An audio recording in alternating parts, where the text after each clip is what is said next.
We're wandering in Woodland Cemetery in Des Moines, Iowa.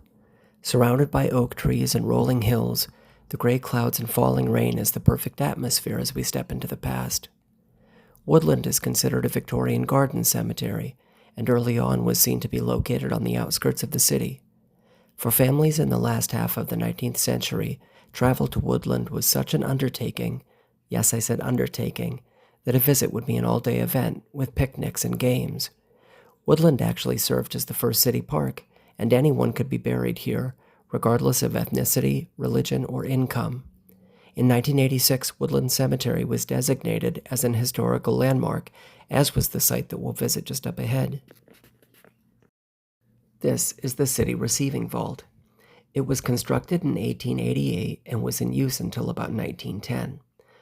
To give you some historical context, 1888 was the same year that a killer, who came to be known as Jack the Ripper, stalked the streets of Whitechapel in London.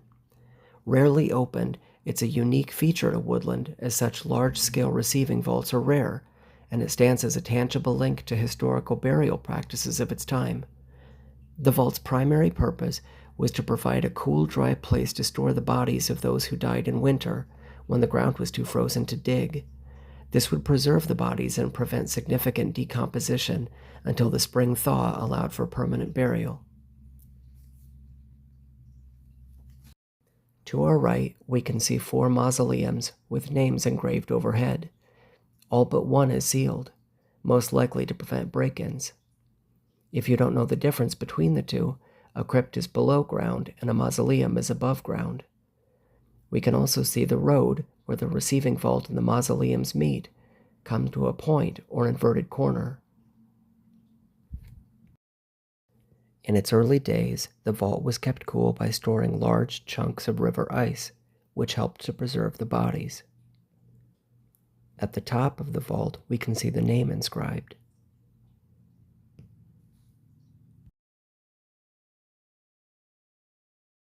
The receiving vault is actually built into a hillside. One way to access the top is by a small set of crumbling steps, though it should be noted that, like the rest of Woodland Cemetery, the receiving vault is part of ongoing restoration projects.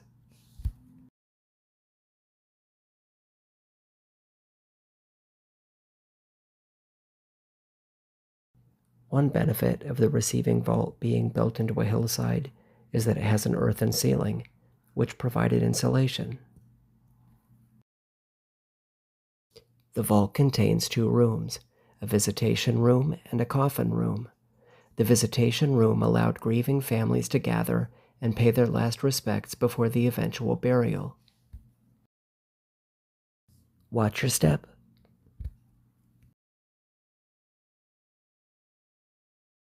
The second room, the coffin room, which could hold up to 80 bodies, had niches or racks on which to stack the dead, some with glass panels over the face to aid in identification.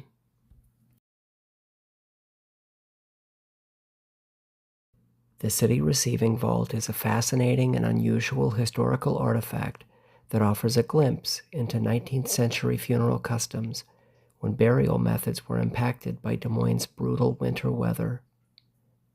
Before moving on, we'll pause to take in one final look.